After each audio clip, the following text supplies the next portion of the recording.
সুপ্রিয় শিক্ষার্থী বন্ধুরা, আসসালামু আলাইকুম। আপনি যদি আমার চ্যানেলের একজন নিয়মিত দর্শক হয়ে থাকেন তাহলে আজকের এই ভিডিওটি আপনার জন্য অত্যন্ত গুরুত্বপূর্ণ হতে যাচ্ছে, কারণ আমার চ্যানেলে আমি ওয়ার্ডপ্রেস এবং ওয়েবসাইট রিলেটেড অনেক ভিডিও আপলোড করে থাকি। আপনিও সেই ভিডিওগুলো নিশ্চয়ই দেখে থাকেন। হয়তো আপনি আপনার নিজের প্রয়োজনে ওয়ার্ডপ্রেস ওয়েবসাইট তৈরি করেছেন অথবা তৈরি করবেন, অথবা আপনি আপনার ক্লায়েন্টের প্রজেক্টের জন্য ওয়ার্ডপ্রেস ওয়েবসাইট তৈরি করেছেন অথবা করবেন। তো সেই ওয়েবসাইট থেকে যদি আপনি আপনার কোনো একটি প্রোডাক্ট অথবা কোনো একটি ব্লগ অথবা কোনো একটি পোস্ট আপনার সোশ্যাল মিডিয়াতে শেয়ার করেন, তখন দেখা যায় যে সেখানে যে ইমেজটা রয়েছে এটা হচ্ছে গিয়ে ফিচার্ড ইমেজ বলতে পারেন অথবা প্রোডাক্ট ইমেজ বলতে পারেন অথবা ব্লগ ইমেজ বলতে পারেন। তো সেই ইমেজটা সঠিকভাবে শো করে না। এটা কিন্তু একটা বিগ প্রবলেম। তো সেই প্রবলেমটাকে কিভাবে আপনারা সলিউশন করবেন খুব সহজে, সেই বিষয়টি আজকের এই ভিডিওতে আমি দেখানোর চেষ্টা করব। আশা করি ভিডিওটি শুরু থেকে শেষ পর্যন্ত আপনি দেখবেন। আর আমার চ্যানেলে যদি আপনি একেবারে নতুন দর্শক হয়ে থাকেন তাহলে অবশ্যই চ্যানেলটিকে সাবস্ক্রাইব করে দিবেন, পাশে থাকা বেল বাটনটি প্রেস করতে ভুলবেন না, কারণ এই ধরনের আরো অসংখ্য ভিডিও রয়েছে আমার চ্যানেলে। অবশ্যই চ্যানেলটি ভিজিট করে দেখবেন, দেন ভালো লাগলে অবশ্যই সাবস্ক্রাইব করে দিবেন। তো এখন আমরা আমাদের মূল যে আলোচনা, সেই আলোচনায় চলে যাব। আমি এখান থেকে যে কোনো একটা প্রোডাক্ট ওপেন করছি। ওপেন করার পরে যে উপরে যে লিঙ্কটি রয়েছে কন্ট্রোল-সি চেপে কপি করে নিলাম। কপি করে আমি চলে আসব আমার ফেসবুক টাইমলাইনে।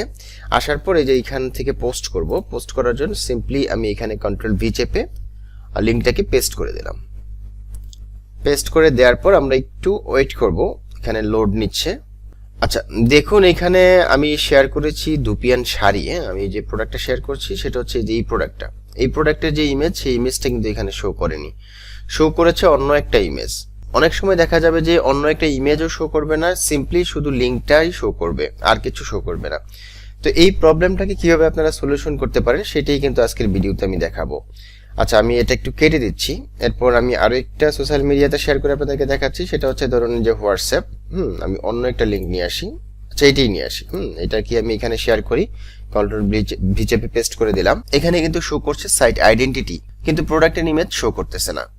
তো এই প্রবলেমটাকে সলিউশন আমরা এখন করব। তো এর জন্য আমি চলে যাব হচ্ছে সরাসরি ড্যাশবোর্ডে চলে আসলাম। আসার পর এখান থেকে যাব প্লাগইনসে, অ্যাড নিউ প্লাগইনসে ক্লিক করে দিলাম। দেন নিচের দিকে এসে সার্চ প্লাগইনসে এসে লিখবো হচ্ছে র্যাঙ্ক ম্যাথ। দেখুন র্যাঙ্ক ম্যাথ এসইও এই প্লাগইনটি আমাদের সামনে চলে আসছে। এটা প্রায় 10 লক্ষ অ্যাক্টিভ ইনস্টলেশনস রয়েছে এবং যার সবগুলোই হচ্ছে 5 star review, compatible with your version of WordPress এবং লাস্ট আপডেট হচ্ছে 2 days ago। তো এটা খুবই জনপ্রিয় এসইওর জন্য এবং খুবই ভালো একটা প্লাগইন। তো আমরা এখন কি করব, এই প্লাগইনটিকে ইনস্টল করব। এর জন্য ইনস্টল নাও বাটনে ক্লিক করে দিচ্ছি, দেন অ্যাক্টিভেট বাটনে ক্লিক করে দিচ্ছি। এখন আমরা যে কাজটি করব সেটা হচ্ছে এর যে উইজেট সেটআপ রয়েছে সেটা আমরা এখন কমপ্লিট করব। এর জন্য প্রথমেই কানেক্ট ইউর অ্যাকাউন্ট, এটা আমাদেরকে বলতেছে অ্যাকাউন্টটাকে কানেক্ট করার জন্য।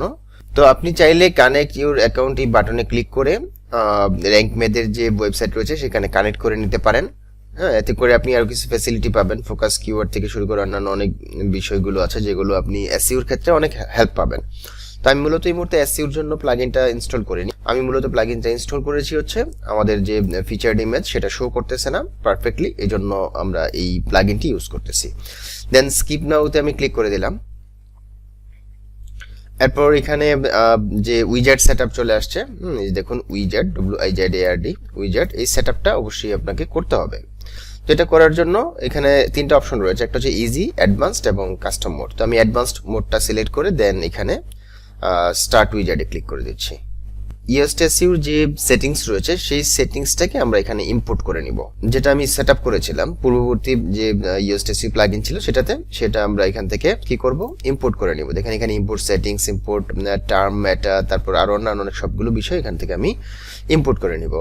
তো এর জন্য এই যে দেখুন স্টার্ট ইম্পোর্ট এই বাটনে ক্লিক করে দিচ্ছি। এখানে আরেকটি বিষয় বলছি, সেটা হচ্ছে আপনি যদি ইএসটিএসইউ প্লাগইন ইনস্টল করে নাও থাকেন তবুও হয়তো আপনাকে এই সেটআপটা করতে হতে পারে। দেখুন এই যে স্টার্ট ইম্পোর্ট, এখানে ক্লিক করে দিলাম। তো দেখতে পাচ্ছি 100% কমপ্লিট হয়ে গেছে। এখন আমি সিম্পলি কন্টিনিউ বাটনে ক্লিক করে দিচ্ছি। এরপর হচ্ছে ইউর ওয়েবসাইট বিডি বাজার, let us no a few things about your site। এই সাইট সম্পর্কে কিছু বিষয় তাদেরকে বলতে বলছে। সেটা হচ্ছে বিডি বাজার is a web shop.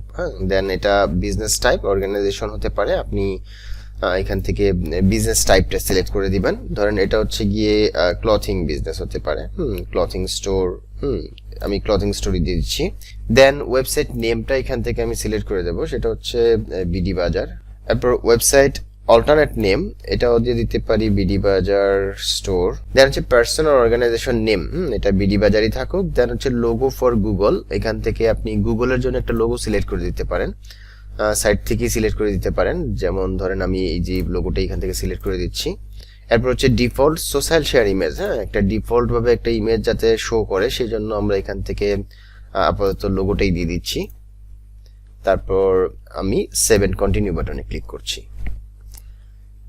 Then connect your Rank Math account, এটাকে কানেক্ট করার জন্য বলতেছে, বাট আমি এখানে কানেক্ট করব না, আমি এটাকে স্কিপ করে যাচ্ছি।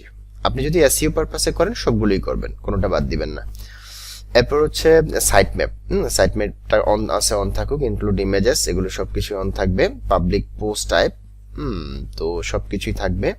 দেন পাবলিক ট্যাক্সোনমিস, এখানে আমরা প্রোডাক্ট ক্যাটাগরিজটা সিলেক্ট করে দিতে পারি।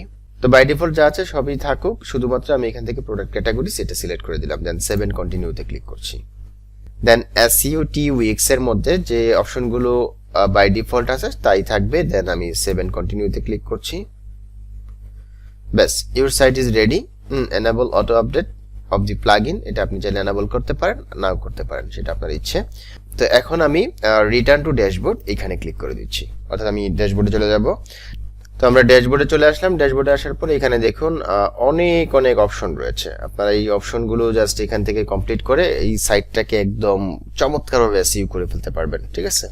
তো আমি আর ওইদিকে যাচ্ছি না, সিম্পলি এখন আমরা টেস্ট করব আমাদের যে টার্গেট সেটা পূরণ হয়েছে কিনা।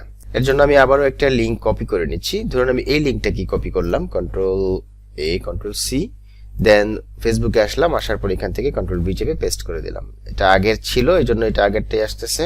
আচ্ছা, আমি এই প্রোডাক্টটাকে চেঞ্জ করে অন্য একটা প্রোডাক্ট দিয়ে এখন টেস্ট করব। ধরুন আমি এখন এই প্রোডাক্টটাকে ওপেন করলাম, ওপেন করে সিম্পলি Ctrl+C চেপে লিঙ্কটাকে কপি করে নিলাম এবং এইখানে ফেসবুকে এসে পেস্ট করে দিলাম। দেখুন এই যে প্রোডাক্টের ইমেজ, যেটা এক্সাক্ট ইমেজ, সেই ইমেজটা কিন্তু চলে আসছে। এবং আমি যদি এই প্রোডাক্টটাকে এখানে শেয়ার করি, এখন এটা আমি কেটে দিচ্ছি, এই লিঙ্কটাকেও কেটে দিচ্ছি, প্রিভিয়াস লিঙ্ক, এটা Ctrl+V চেপে পেস্ট করে দিলাম। একটু ওয়েট করতে হবে, তাহলে আমাদের এই লিঙ্কের মধ্যে যে ইমেজ রয়েছে সেটা শো করবে। দেখুন এই যে আমাদের প্রোডাক্টের ইমেজ কিন্তু এইটার পাশে শো করতেছে। এখন যদি আমি এখানে ক্লিক করে দিই তাহলে ইমেজটা সহ এবং ডিটেলস সহ চলে যাবে। এবং আপনি যদি এই প্রোডাক্টটাকে মোবাইল থেকে শেয়ার করেন, তাহলে কিন্তু একদম থাম্বনেইল আকারে ইমেজটা আমাদের সামনে চলে আসবে। তো এই হচ্ছে বিষয়, কিভাবে আপনারা একটি প্রোডাক্টের ইমেজ সহ লিংক শেয়ার করবেন সোশ্যাল মিডিয়াতে, সেই বিষয়টি এই মুহূর্তে আমি দেখানোর চেষ্টা করেছি। তো এই হচ্ছে আজকের ভিডিওটি যদি ভালো লাগে তাহলে অবশ্যই লাইক করে দিবেন। আর আমার চ্যানেলে যদি আপনি একেবারে নতুন দর্শক হয়ে থাকেন তাহলে অবশ্যই চ্যানেলটিকে সাবস্ক্রাইব করে দিবেন, পাশে থাকা বেল বাটনটি প্রেস করতে ভুলবেন না। তো ভালো থাকবেন, সুস্থ থাকবেন, আগামীতে নতুন কোনো বিষয় নিয়ে হাজির হবো সেই প্রত্যাশা এখানে বিদায় নিচ্ছি। আল্লাহ হাফেজ, ধন্যবাদ সবাইকে।